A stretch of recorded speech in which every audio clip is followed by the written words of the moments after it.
Hello, my fellow people. Welcome to the Vinconk Studios. My name is Vinconk, and today we're going to be doing a little thing called Vinconk Reviews. For today's episode, we're going to be playing a game, but not just any game. As you saw from my previous two videos, I made two Sonic videos. So, as a result to that, I am going to be playing Sonic 3D Blast. Why? Why this game? This is gonna have to be my first review, but soon I'll review the regular Sonic games, but at first, we're gonna do this one. So let's pop it into the Genesis. Well, let's begin the review.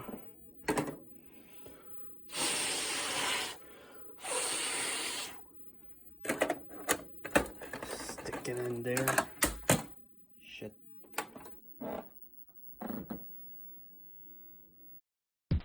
Sonic 3D Blast, or Sonic 3D Flicky Island in Europe, is a game made in 1996 by Traveler's Tale and Sega. But, if you don't know, Traveler's Tales will later on be the ones responsible for the game Sonic R. But, these are the only two Sonic games they're ever involved in. There's also a Sega Saturn version of this game that I hear that is a lot better. But I never played it, and I only have the Genesis version, so this is what we have to stick with. So the plot. The plot is that there are these flickies. They're like bird-like creatures in the Sonic universe, but unlike other animals in the Sonic franchise, where they just, when you open a capsule and they just do nothing but run around, these can actually go through rings, and they would go through other parts of whatever world they live in. What is it, Mobius? Dr. Robotnik, or Eggman as people like to call him, wants to take over the flickies and put them into robotic machines, and wants to take over the world to find the Chaos Emerald, so then he can conquer the world, I guess. But during this time, when Eggman is finding all of these stupid robots and flickies, Sonic appears into the island where the flickies live, but then he was going to visit his friends, but he found robots instead. Really? You just find robots instead of your friends? Why would they even be in the island in the first place? I don't get it. But anyway, when he smashes the robots, then he reveals it's a flicky who then for some reason talks in the show. Well, in the cutscenes they talk, and I don't know why. And then they mention that you have to go for a ring to go for the next part of the map. So that's what the point of this game is. Now, the gameplay. First of all, this is a 3D game, apparently, even though it looks more 2D because of, well, it's a Genesis game. I don't think it can handle 3D. But the point is, what you have to do in the game to win, of course, or is there any way to win, is you have to destroy all 5 robots, and then, or batniks as people call them, and then you pick up a flicky, 5 of them to be exact, then you put them in the ring, and then you go to the next part, and collect 10 of them, then you end the level. Sounds easy enough, but there's a problem. The controls are frustratingly terrible in this game. Because the Sega Genesis doesn't have an analog stick in its controller, it's even more difficult to use it. So you have to go from up, down, left, right, without having to, jitter the controller around like crazy. But yes, you have to go all directions and looking for the thing, but sometimes you have to aim properly to hit the enemies, and that's a big problem. And sometimes some of the flickies are difficult to even take too. And sometimes you have to, be careful where you go, because there are mines in this game that are everywhere in the map, and then you have to be careful not to step on them, or else you gotta, face the hit. And if you collect 50 rings, if you manage to survive without getting hit, you can find Tails and Knuckles in the map, and then if you find 50 rings or less, you will end up in a special world or special level. And what you gotta do?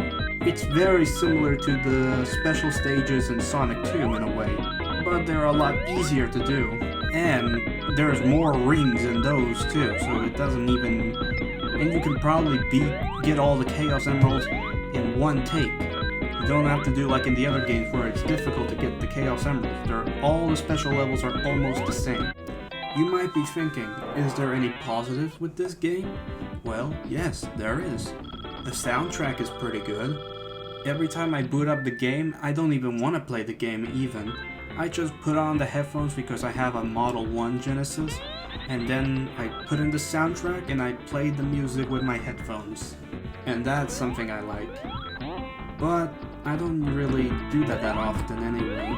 Instead of, doing that, I can just find it on the internet. So there's no need for me to actually pick up a Genesis Model 1 and get a copy of the game. Because I don't even know how they are with the prices with those. Another positive is when you get all the flickies and get all the Chaos Emeralds, it's a satisfying way to end the game and beat Dr. Eggman, or Robotnik as some people call him, but yeah. And the real positive is beating this game because it's so bad.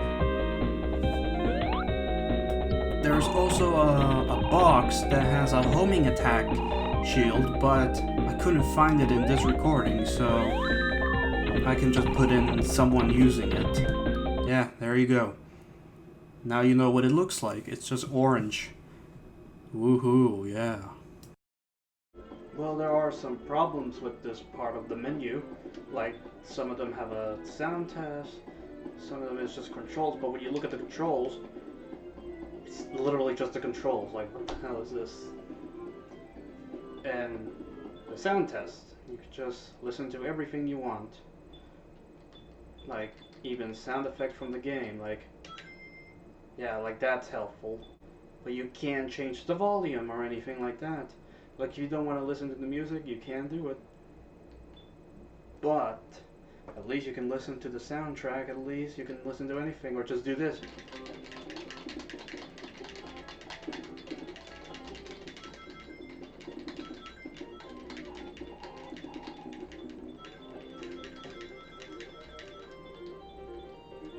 Or you could do this. Listen to this.